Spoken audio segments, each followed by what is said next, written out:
Alright guys, how to unlock a Ford Escape. So I always come over to the passenger side of a vehicle to unlock it because I'm right-handed. You can unlock it on either side of the vehicle, it doesn't really matter, it's your preference, but I always come to the passenger side.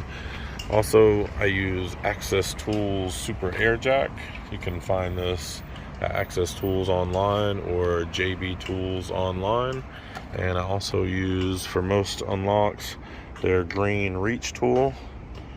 You see here, it's like a metal rod coated in plastic, and it has this rubber tip on the end of it here, so it won't scratch anything or tear anything.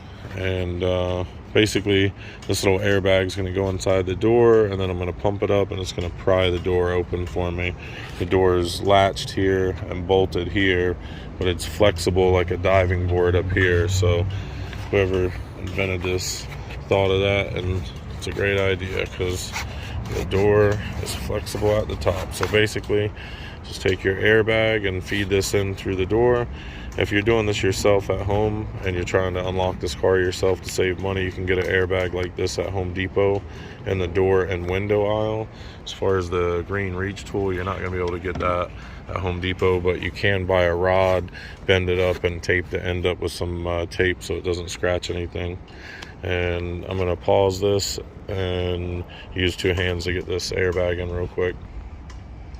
All right, so on these Fords, they have this plastic thing on the door right here, right? And it's kind of glued on.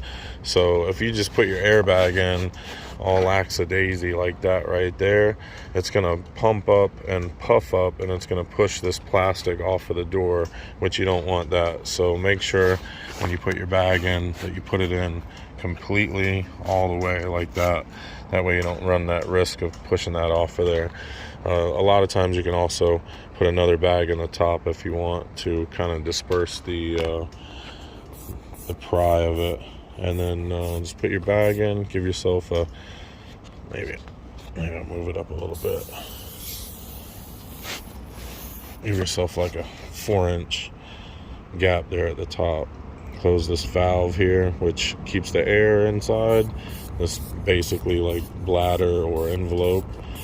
And you pump it up and you'll see the door just kind of bends out a little bit like so. Now we can see through the door, so we know we have a good enough gap to get our tool in. And on any Ford, if we just come over, I don't know if I can show you guys because it's so dark out here, but we also have a jet flying over. Anyways, I'll show you the driver's side door. So see the door handle over there? Basically, I'm just gonna go in, hook the door handle and pull it, which is what you should do on any Ford when you're unlocking it. All right, so grab my green reach tool and I just feed it right through the doorway like so. It goes in so nice and easy. And I come right over here to my door handle, I hook it and I rotate my tool like so. It unlocks it. Pull my tool back out, lay it back up there, open my valve, which opens the lets the air out of the bag. The door will bend itself right back to where it came from.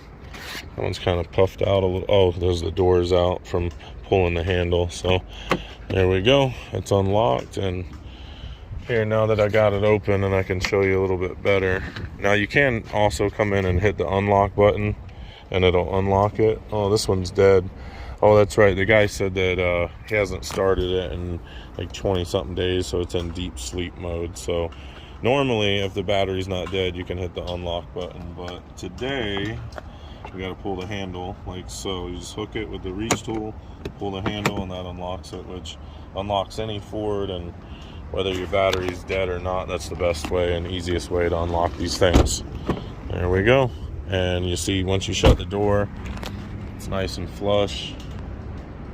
No damage, no air or water is going to get in there. There's no scratches, no tearing of the weather stripping, no dings or dents. He's good to go, but we're most likely going to have to jump start this thing, so let's stay tuned. Dead. Okay. All right, well, we'll go ahead and jump it. No big deal. Alright guys, so I'm gonna grab my jump box and we're gonna go ahead and get this thing started. Okay guys, so the reason we had to come out and unlock this vehicle is because the battery was dead. The key fob wouldn't unlock the vehicle. So to jump start this vehicle, you're gonna open up your driver's side door, and then down here in your kick panel area, you'll see this little lever right here. Has a picture of a car, little indentation of a car on there with the hood popped. Go ahead and pull that. That'll pop your hood, and then you'll come around here to your hood, and there's gonna be another little latch, secondary latch, I think, right here in the middle somewhere. There it is, right here to the passenger side. There's another little safety latch right there, that little yellow thing, and just reach in and pull that and lift, and then grab our hood prop rod and put that up.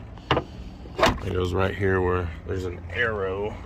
Get my light and show you guys there's an arrow that goes where the hood prop rod is, and there is that secondary latch I was telling you about. So you gotta reach in and grab that thing and push that.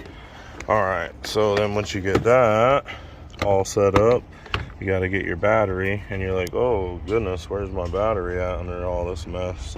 So right here, this little plastic case right here, this cover, just kind of stick your finger in here, hook it and pull it up, or push it on that side, whatever, and then pull it out, right?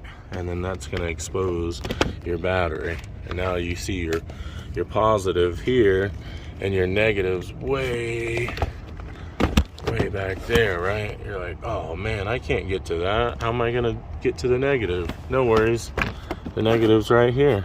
That's what that is. Stupid little thing over there, that's your negative. So we're gonna be jumping it with our Noco GB150 box. Go ahead and turn the box off, and we'll get it hooked up. You can use regular jumper cables, doesn't have to be a jump box. I just use this because it's more convenient for me. Turn that light on. There we go. They also make it difficult to hook these things up to jump them, you know, because the terminals are just kind of all wacky up in there. But that's how I grabbed a hold of that positive. Got it like that, and then boom, grab a hold of that negative just like that. It's clamped in there good and tight. Turn the light off, and I'll turn the box on. Usually it'll give like a digital display up here. There we go. All right, now it's ready. Go ahead and try to start that. That should work for us. All right, good deal. All right. So that's how you jump start your Ford Escape, and that's most likely why it was also, this box will test your alternator. That's another good feature of this Noco Boost Pro GB150 box. It will test your alternator, and it says here he's got 14 volts, so he's got a good alternator, just a bad battery from sitting for a long time. So another jet. That's cool. All right, so turn the box off and disconnect everything, and we'll get moving on. All right guys, that was how to unlock your Ford Escape, and also how to jump start your Ford Escape. So I hope you enjoyed the video. Don't forget to like and subscribe, drop me a comment, and we'll see you guys on the next one. Bye.